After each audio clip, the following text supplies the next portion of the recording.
በ9 ሰከንድ የ8 ዓመት ትዳሬን አጣሁ ትላለች የዛሬ ባለ ታሪካችን ስላለፈ የትዳር ህይወቷ ስታጋራ እና ምን አለች? ከ8 ዓመት በፊት ከዚህ ሰው ጋር ተገናኘው።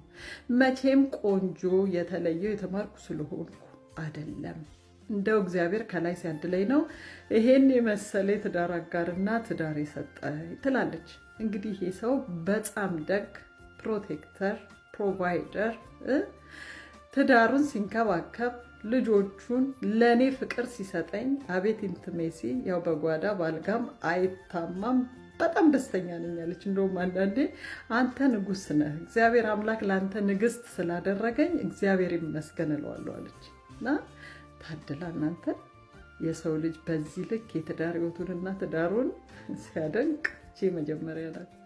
ኤኒዌይ እና በጣም ጥሩ ሰው ነው አለች። እንደው አንድ የተለከፈች ሌሊት እንግዲህ ተኝተን እሱ ጧ ብሎ ተኝቷል። አላርም አላስቆም አላስቀምጥ ሲለን ያው በእንቅልፍ ልቤ ስልኩን አመጣሁታለች። ያው ወደ ራሴ አምጥቼ አላርሙን ለማጥፋት ሙከራ ሳረግ ነቃኋለች። ስነቃ በቃ እስቲ አይት ላርግ ስልኩን ብዬ ስክሮል ሳረግ እንግዲህ ዋትስአፑ ላይ ከአንዲት ሴት ጋር የፍቅር ማነው ንግግር ያደረገውን አየኋለች። በጣም ተናደድኳል። ልቀስቅሰው ተነስቼ ሻንጣዬ ሞልቼ ልጆቼን ይዤ ልውጣ። በቃ ግራ ገብቶኝ እንዴት እንዲያደርገኛል እንዲህ ማመልከው የምወደው ማፈቅረው ሰው ብያለች። ተናድጄ እንግዲህ እሱን እንደዚህ እንዳደረገው እኔም ከኤክሴ ጋር ኤክሴ በዙሪያ ነው ያለው አለች። አንዳንድ ጊዜ ይደውልልኛል ምናምን። ኤኒዌይ ትዳሬን ስለማከብር ስለሚያውቅ ያው ዝም ብሎ እንዲሁ በጓደኝነት በዙሪያዬ ነው ያለው አለች። እና ሪቬንጅ በቃ አሰብኩ። በቃ እለዋለሁ እሱ ቺት እንዳደረገን እኔም ቺት አደርጋለሁ ብዬ ኤክሴ ጋር ደውዬ ያው በማግስቱ ስንነሳ ብጥ ብያለሁ አለች።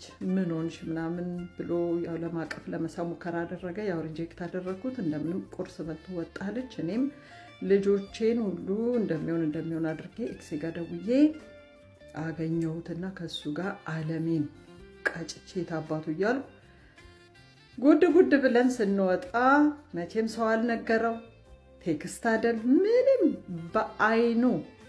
በአይኑ በብረቱ ከሆቴል ከዚህ ሰው ጋር ስንወጣ ከጓደኞቹ ጋር ከሆነ ቦታ ሲመጣ ብቻ እኩል ተገጣጠምን አየኛለች። በጣም ተናደደ። ያው እኔም እየሮጥኩኝ እየተብረከረኩ ቤት ገባሁኝ። ናይ ብሎ ቁጭ አድርጎ ምን አሳጣሁሽ? ምን በደልኩሽ? ትዳርሽን እኔ ልጆችሽን አታከብሪም?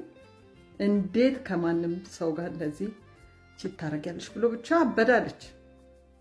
እኔም ወዲያው ዋትስአፑን አላሳየሁትም ድንግጥግጤ ስለወጣ በቃ ቤተሰብ እንትን ይበል ይምጣ ምናምን አልኩኝ። እሱም በቃ ያዙ ይልቀቁኝ አልፈልግሽም ሻንጣሽም ወይ በቃ እንለያያለን አለ። ጓለ ቤተሰብ ኢንቮልቭ አደረገ። ይሄው ዋትስአፑ በቃ እሱ ቺት ሲያደርግ ነው እኔም ቺት ያደረኩት ብዬ ያንን የዋትስአፕ መልእክት ስናወጣው በቃ በኮንፊደንስ ምንድነው ምን አይተሽ ነው ምናምን እያለ ለቤተሰብ ፊት ዋትስአፑ ሲከፈት ከ8 ዓመት በፊት እኔን ከማግኘቱ በፊት ከቀድሞ ፍቅረኛው ጋር የተጻጻፈው ነው አለች። ዴቱን ሳላጣራ ነው አለች ይሄን ጉድ የፈጸምኩት።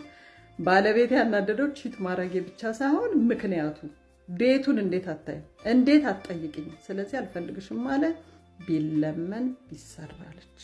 በቃ ዛሬ ልጆቻችን 3 ልጆቻችን መሀል ቤት እያደጉ ነው። ተለያይተን ያን የመሰለ ሰው ያን የመሰለ ትዳር ባለማስተዋል በዛች በ9 ሰከንድ የምትለው ቴክስቱን እያየችበትን ነው።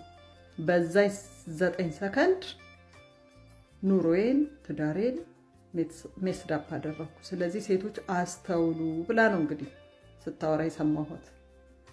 እና ያው እንደ ወትሮ ይጠቅማቸዋል ብዬ ነው ሀሳቡን ያመጣው። ስለዚህ ሴቶች ቴክስትን ብታዩ ምንም ብታዩ መጀመሪያ ወደ ራሳችሁ ተንፍሱ፣ ተረጋጉ፣ የማየው ውሳኔ ውስጥ ከመግባታችሁ በፊት እና ከዚህ ብዙ ትማራላችሁ ብዬ ነው ታሪኩን ያመጣሁት። ውድድ ነው ማረጋችሁ ባይ የዛሬው ቪዲዮ ይህን ይመስላል። ወዳችሁን እዚህ ድረስ ስለመጣችሁ ከልብ እናመሰግናለን። በቀጣይ ቪዲዮ እስከምንገናኝ ድረስ ሰላም ያቆየን።